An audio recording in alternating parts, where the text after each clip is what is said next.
दोस्तों आज के वीडियो में हम टॉप 10 ओवरपावर्ड एनिमे कैरेक्टर्स को डिस्कस करेंगे और मैं पहले ही बता दूं कि ये लिस्ट रैंकिंग बेस्ड नहीं है और इन कैरेक्टर्स की पावर मोस्टली प्लेनेट लेवल की ही है। नंबर 10 पर है साइकी कुसो। पहली नजर में ये सिर्फ एक नॉर्मल हाई स्कूल स्टूडेंट लगता है जिसे सिर्फ कॉफी जेली पसंद है, लेकिन असलियत में ये एक वॉकिंग नेचुरल डिजास्टर है। साइकी के पास टेलीपैथी, टेलीपोर्टेशन और रियलिटी वॉर्पिंग जैसी इतनी सारी एबिलिटीज हैं कि उन्हें गिनना मुश्किल है। और साइकी इतना पावरफुल है कि उसने एक बार अपने पूरे प्लेनेट का डीएनए चेंज कर दिया था ताकि लोगों को ग्रीन और पिंक बाल नॉर्मल लगे। नंबर 9 पर है गोजो सातोरू। जुजुत्सु काइसेन में गोजो सिर्फ एक टीचर नहीं बल्कि एक बाउंड्री है और गोजो की लिमिटलेस एबिलिटी इसे प्रैक्टिकली अनटचेबल बनाती है। सोचो आप किसी पर हमला करना चाहते हो लेकिन आपका अटैक उस तक पहुंच ही नहीं पा रहा है क्योंकि बीच में इन्फिनिटी है। नंबर 8 पर है हारुई सुजुमिया। हारुई कोई वॉरियर नहीं है लेकिन इसकी पावर किसी भी गॉड लेवल कैरेक्टर से ज्यादा है क्योंकि हारुई जो सोचती है वही हो जाता है। मतलब अगर वो बोर हो रही है और चाहती है कि एलियंस हो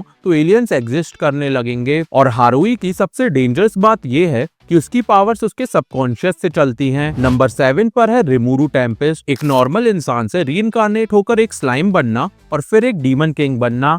रिमूरू की ग्रोथ सच में अनबिलीवेबल है। इसकी स्किल प्रेडेटर और रफाइल इसे किसी भी फाइट में एडजस्ट करने की ताकत देती हैं और रिमूरू अपने दुश्मनों को कंज्यूम करके उनकी पावर्स चुरा लेता है। नंबर 5 पर है लिलाउश वी ब्रिटानिया। लिलाउश के पास मसल्स या मैजिक पावर तो नहीं है लेकिन इसके पास गेस की the power of absolute obedience है। लिलाउश किसी की भी आंखों में देखकर उसे कोई भी ऑर्डर दे सकता है और वो ऑर्डर उस इंसान को फॉलो करना ही पड़ता है। उसने अपने दिमाग और इस पावर से पूरे एम्पायर को घुटनों पर टिका दिया था। नंबर 5 पर है V0 का राइनहार्ड। लोग कहते हैं कि राइनहार्ड एक स्वॉर्ड सेंट है लेकिन ये टाइटल भी उसके लिए कम है क्योंकि राइनहार्ड के पास इतने सारे डिवाइन प्रोटेक्शंस है कि उन्हें पढ़ने में ही पूरा दिन निकल जाए। राइनहार्ड इतना ब्रोकन है कि उसे राइटर जानबूझकर स्टोरी से दूर रखते हैं, नहीं तो हर विलेन पहले ही एपिसोड में खत्म हो जाता। नंबर 4 पर है शिगियो मॉब कागयामा। मॉब एक साइकिक प्रोडिजी है जो अपनी पावर्स को दबा कर रखता है ताकि वो दूसरों को नुकसान न पहुंचा पाए, लेकिन जब उसका इमोशनल मीटर 100% हो जाता है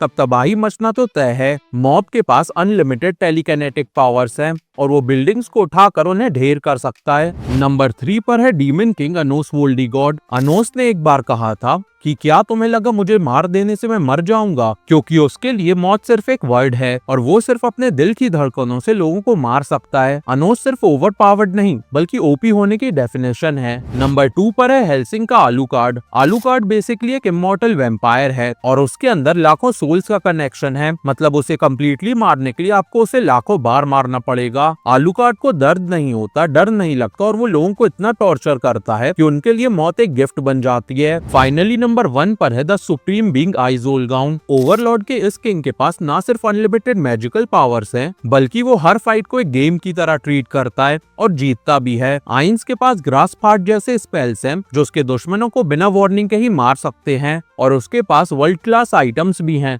जो रियलिटी को ओवरराइड कर सकते हैं। तो दोस्तों ये थे वो 10 कैरेक्टर्स जो एनिमे की दुनिया में भगवान से कम नहीं हैं। वैसे आपके हिसाब से और कौन से कैरेक्टर को इस लिस्ट में होना चाहिए, कमेंट्स में जरूर बताना।